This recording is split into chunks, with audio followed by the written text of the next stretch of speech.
So what's up? It's your boy Kerry Lampkin with KETV, and I'm in here with my boy Calvin. Calvin Hoops or Calvin Martyr? What we call? Calvin Martyr. Okay. Martyr. Don't give him my government. Don't give him your government. Okay.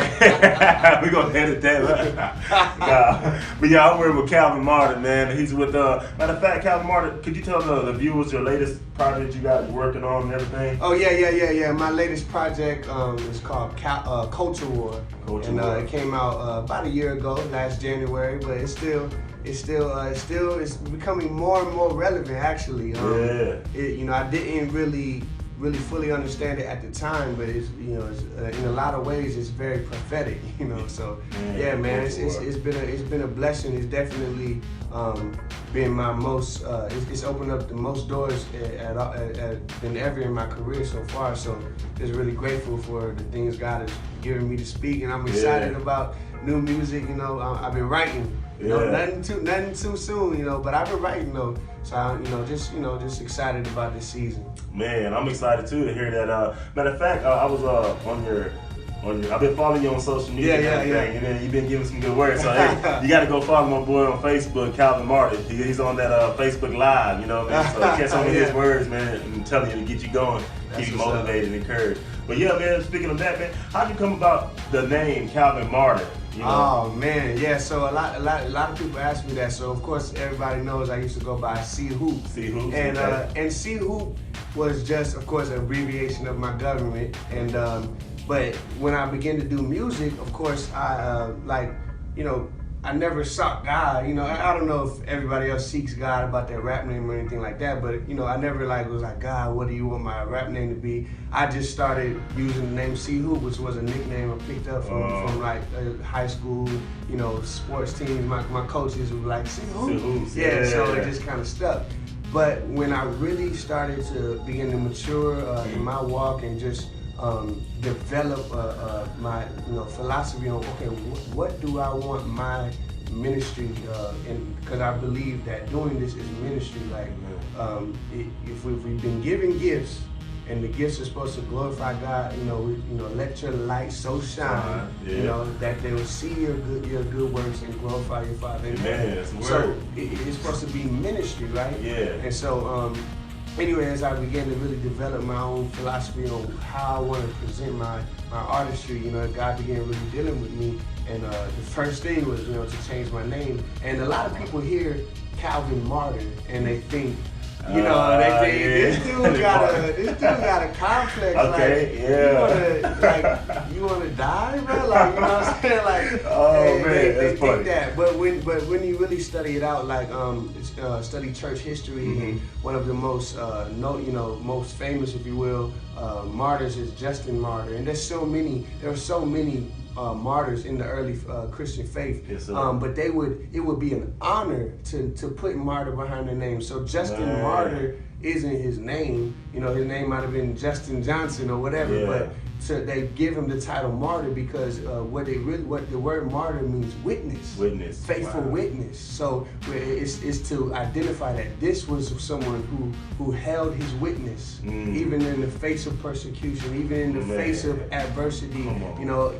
Even no matter what the culture was saying, you must do it, this or that. He was martyred, and of course, there was the other side of it that he died for it, but it was more so to highlight that they were faithful witness. And so and then so I guess that was if I had to die for it, maybe but also it's about being the witness. But then the third thing is that when you say the name Justin Martyr, all you're remembering is the faithfulness to Christ. Wow. So you don't even know. We don't even actually know who Justin Martyr is. When you say the name, you just know his name was Justin and he was a witness.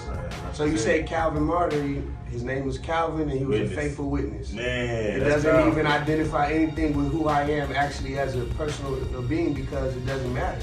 Man, that's good, man. I never thought of that until now. So man, you hear it, man. Also, could you tell us how we can follow you guys, follow your ministry and what you got going on? What's your website? Yes. You can follow me. You can find all of my music.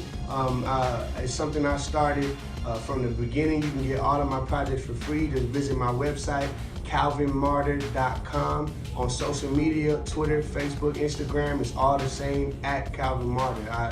hey, if you follow me, if you message me, I will respond. I definitely love to interact with people.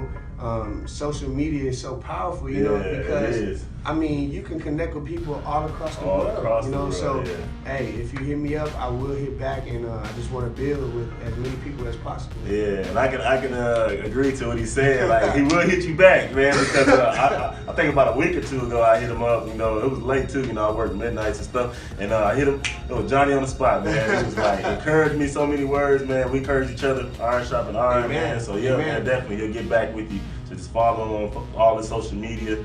And anything else that you have that you got going on that you know that we haven't touched on? Anything else I just released a new single. It's called War Cry. You know, it's very eclectic, a lot different. But if they go and listen to that, they can find it on my SoundCloud. I'm on SoundCloud at Calvin Martyr as well. Everywhere is at Calvin Martyr. But it's cool. You know, I'm in a interesting space right now. I've really been God's been giving me a burden for just the social poles, you know, of our culture right now.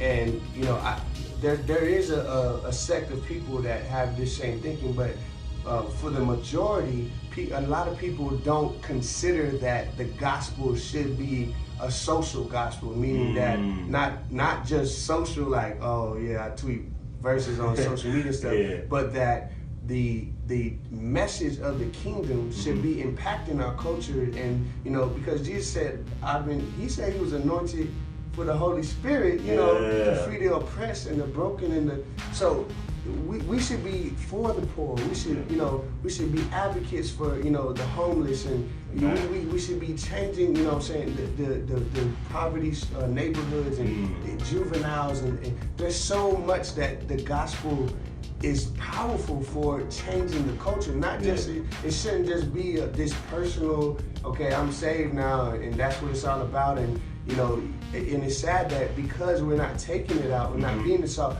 I say it this way, you know, Jesus said to be salt and light, and so the context that they would have understood when he said that, and it was so powerful, the way Jesus would give these analogies.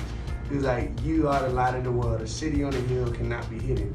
He really was referencing Jerusalem. Now, I don't know if you ever read in Psalms, and it'll say a song of ascension, right? Oh yeah. Because what it was, when at the time when they would go up for the census, and you know they would go to Jerusalem everybody had to get counted. That, like when Mary and Joseph had to go for the census. That's the whole reason they ended up in Jerusalem. The songs of ascension were the songs they would sing as they would go up to Jerusalem.